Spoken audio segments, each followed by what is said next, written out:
well, speaking of people entering the country illegally, I mean, bloody hell, we've really lucked out with this fucker. Excuse my French, I beg your pardon.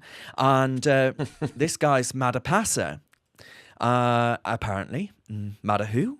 And he sounds like this. This was his latest video. I posted it earlier. And I dubbed it, by the way. He doesn't actually sound like this. And I don't know who that fella is with a skewer on his hat. Everyone who wants to be famous with Madapasa's name, you can make videos of me. You can talk about me. National Gango Patango all over the freaking world. Madapasa, as I said before, the whole world will talk about Madapasa. It's going to happen. But you need to know who's behind this. It's Taranza Pasa. He wants to get into big trouble, but he doesn't succeed. Madapasa, my bro, soon I will listen in English, I will chill. Freaking Juka Pasa Madapasa, man.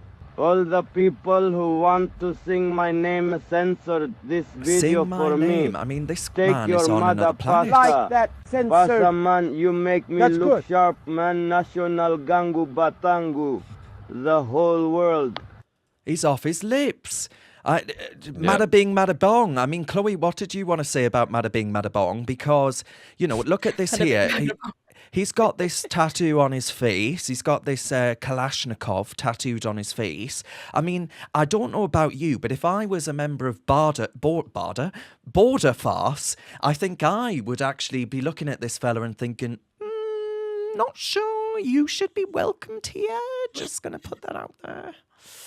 Yeah, I mean, if you see a tattoo of a gun on someone's face, I mean, that is a pretty big red flag. You should be very, very skeptical of this guy. But, you know, I'm sure that border farce, as you call them, will see his video where he explains his tattoo and the meaning of it and how he's actually a great guy and it's got nothing to do with him being violent. You know, I'm sure they'll fall for it. Now, I've been a bit confused because I was seeing that he is now in England and is now in the country, but then Googling the news articles now, it's not completely clear whether he's in the country. Maybe he's about to arrive and he's on his way, or he's here. I'm not 100% sure. But regardless, if and when he gets to this country, I would like, the moment he walks in an asylum processing centre, for them to see that gun on his face, right? They can't say, oh, he hasn't got an ID. You will realise very, very quickly who that is. We've all seen the video. I would like to think he gets deported straight away. If you have put out videos very clearly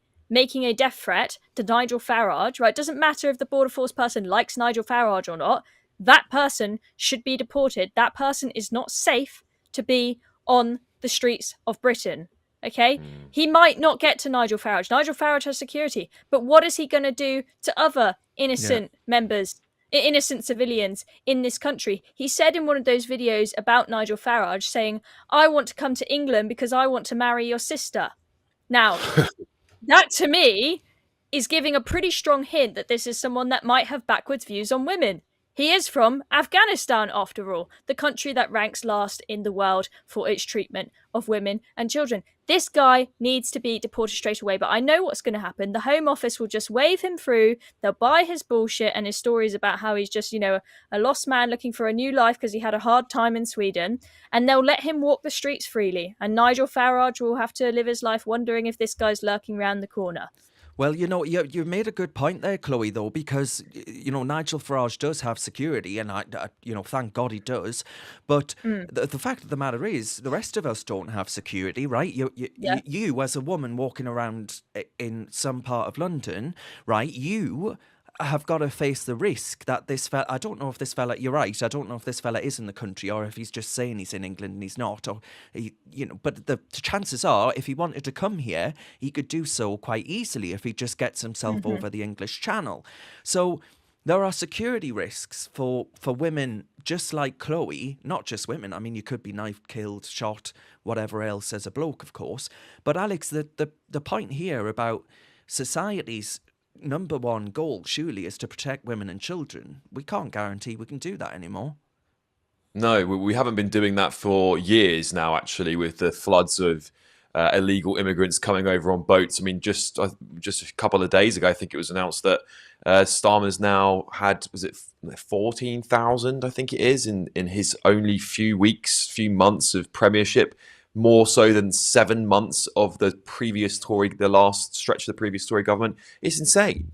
It's what we're doing is against the first principle of government. The first principle of government is to protect the people that live in that country. We are inviting them. We're inviting these people here. There is no deterrent. We don't know who they are. Many of them have criminal backgrounds. We keep getting breaking story after breaking story of so-called asylum seekers coming here peacefully, looking for a better life, killing people, killing children, committing the most atrocious crimes on our country. And yet we still don't have a political leader in charge of our country who's got the balls to say, we're going to deport them. I don't want these people in our country, Darren. I want them out. I want them out yesterday. Yeah, I mean, Eunice, how do you see this as someone who probably has a more unique perspective on it than any of us do? But how do you actually see what the country is doing right now? Because I tell you what, I think if it were any country in the Middle East and this guy waltzed in saying he was going to make himself at home, that they'd give him very short shrift. Yeah, exactly. And I made a video about this a few months ago, and I said, immigration is not necessarily the problem because, UAE is 80% immigrants, but they're thriving, but they're very smart with their immigration. It's the kind, isn't it? It's the kind, yeah. Yeah, so they go and handpick the people that they want in their country. They bring them into their country. They put them into contracts and into their salaries. And if they are productive after 5 to 10 years, they get UAE citizenship.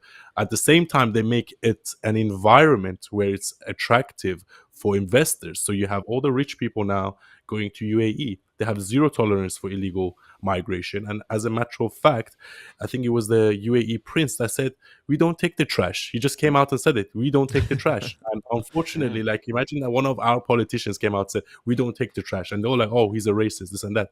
At the end of the day, look, when you are in Afghanistan, when you're in some parts of Iran, like when you're in a war-torn country, of course you want to get out. And these people do get out. And I actually have a story about this because I used to live in northwest London and I used to go and, buy pizza at a local store. And then there was this 17-year-old kid that used to work there. And he told me his story. He told me that he actually escaped Afghanistan through the ground, made it all the way to Calais, and it took him like 6 months to get to Calais. And then it took him another few months just to get to the UK. But then as soon as he got here, he got asylum, and also the government was going to give him a flat at 17 years of age. Can you imagine? And that was like, you're going to get a free flat at 17 years of age. You escaped Afghanistan at 16. And the guy, look, I don't judge people, but he wasn't the greatest guy on earth. He was always smoking joints outside the pizza shop. He wasn't like, and you could tell there was a criminal element about him. And I was like, this guy is going to be getting a free flat at 17 years of age. That's insane. And then we can't pay for our pensioners. I just can't, get them. Have you got what it takes to be a reasoned presenter? Well, send us a short clip of yourself to join@reasoned.uk and we might be seeing you on this very channel very soon indeed.